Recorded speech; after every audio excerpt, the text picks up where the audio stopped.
வணக்கங்க. உங்க பாலாசுந்தர் பேசுறேன். இந்த கதையோட title "I C you".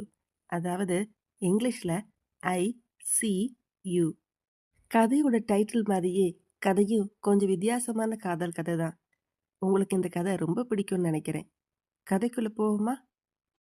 I C you அத்தியாயம் 1. இதோ அந்த யூஃபோ மெத்தையில் உட்கார்ந்தபடி இருப்பதுதான் பென்னி. பென்னியை பென்னி என்று உச்சரியுங்கள். தயவு செய்து தமிழில் பென்னி என்று உச்சரிக்காதீர்கள். அவள் பென்னிதான், பென்னி அல்ல. ஆங்கிலத்தில் வாசிக்கும்போது தான் பென்னி என்ற சத்தம் கிடைக்கும். தமிழ்ல வாசிக்கும்போது பென்னின்னு வரும்.